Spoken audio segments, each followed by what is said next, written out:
go on, get to drawing, and know you're drawing. Just sink right in. I'd like to leave you guys off this month with some direct discussion of sitting meditation. I've been trying to explain with all of these videos that the same principles can be applied while drawing, but I do think it's appropriate to present regular sitting meditation instructions, since some people will only be able to grasp these insights through focused sitting instead of drawing. Again, to be clear, if anything in these instructions appeals to you because of its simplified sitting context, be aware you can do the same things while drawing. First, let's talk about resources for guided meditation. I'm going to be focusing here on what's generally called mindfulness meditation, Vipassana meditation traditionally. There's tons of meditation instruction out there. Free, paid, online programs, websites, in-person retreats and workshops, books on the subject. Some of it is great, and some of it isn't, just like everything else in this wide world. I would advise you to seek out instruction of a style that fits your temperament. And remember a key point. There's no truly right way or wrong way to meditate, kind of like how there's no right way or wrong way to draw. You may have heard my position on this in my discussion with Ahmed Al-Duri. You can't be meditating right or wrong because you're not actually doing anything when you meditate.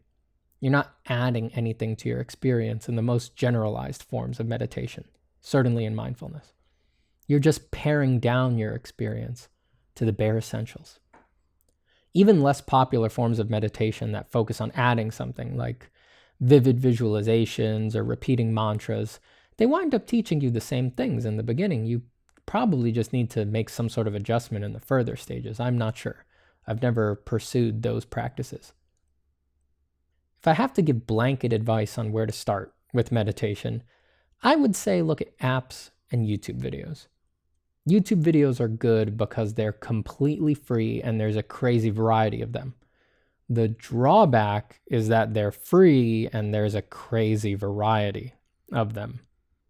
That brings me to a term in the meditation and Buddhist communities that we should discuss: skillful means.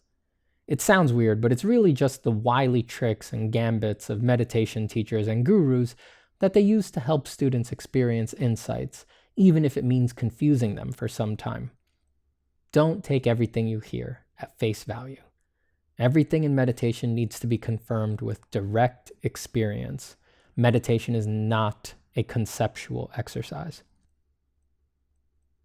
I wouldn't go worrying that every teacher you're listening to is playing four-dimensional chess with your psyche and trying to trick you.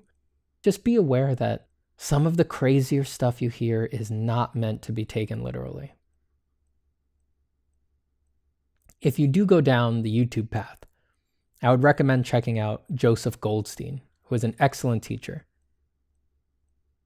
Listen to his guided meditations, not a podcast with him, because it'll probably turn you off unless you're into niche Buddhist academia. I'd return to that bit of his knowledge base later. He doesn't talk about that stuff in his meditations. He keeps them more accessible. I personally like apps, but almost all have some sort of paywall. I'm sure all of the big ones are good, like Headspace and Calm.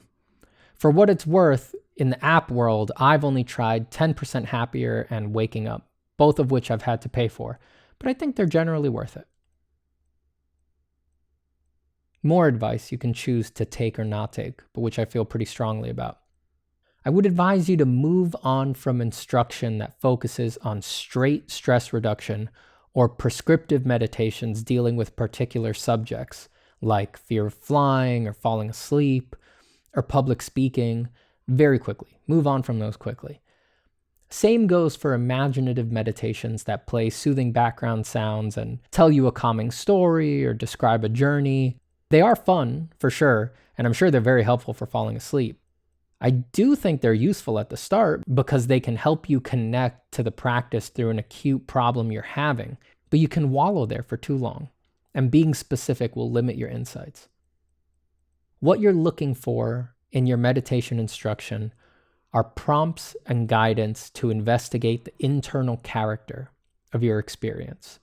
The instruction should be less concerned with the content of your thoughts and more with the nature of your relationship to them. It should consist of very specific statements about very general experiences. You also want a teacher whose instruction is taking you right to the limit of what you believe or have experienced yourself. The insights on offer in meditation are very counterintuitive, and if the instruction feels very comfortable, that means you're not being asked to truly discover things. That's the overall tone you want. A sense of discovery. Relaxation, reduction of stress, increased focus, and all of the other benefits that usually get appended to meditation do often come along for the ride. But they're not actually the point. To focus on them is to sell the practice short. The emphasis should be on self-discovery, on seeing what it's really like to be you moment to moment. And that doesn't mean your stress doesn't get addressed, but it gets addressed in the context of what stress is and the way by which it is experienced. I think you'll get a feel for all of this once you've listened to a small variety of meditations. If I only wound up confusing you more with this, let me give you a sort of North Star for evaluating any guided meditation you get your hands on. If the meditation asks you to be open and accepting of anything and everything that presents itself, it's good. And if it asks you to close yourself off or attempt to limit your experience consistently, well, still get what you can from it, but move on quickly. I'll just leave you off with a couple book recommendations because these were the books that got me into this stuff years and years ago. They are Zen and the Martial Arts by Joe Hyams and Zen and the Art of Archery by Eugen Herrigel. I'm not sure if I pronounced that name right.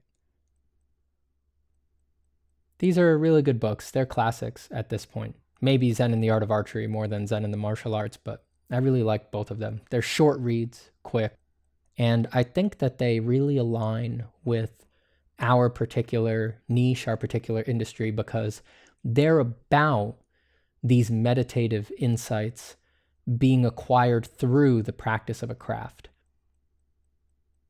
When I read these when I was young, I think I read Zen and the Martial Arts when I must have been like 14 or something like that, and I probably read Zen and the Art of Archery when I was closer to 18.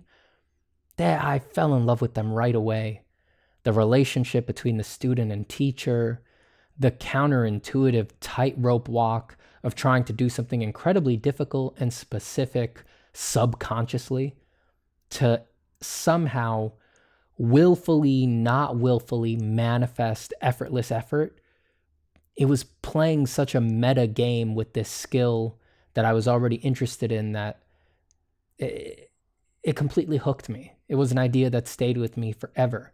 And it sort of set for me the ultimate goal of my drawing practice. I don't know if I would have had that same outlook without those books. I think I could have just gone through most of my drawing practice hoping for technical achievement, conscious technical achievement, if it weren't for the way that those books rewrote my brain.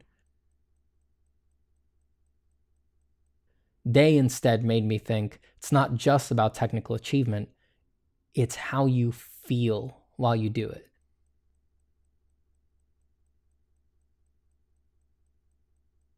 That never left me.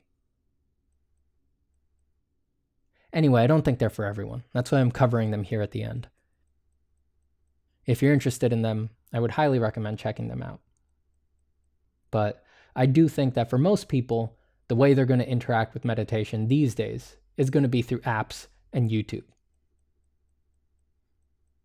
I've given my pointers there, and if you're interested, go on and explore. However bad a meditation is, it's just asking you to look at what's going on in your own head. What's the worst that could happen?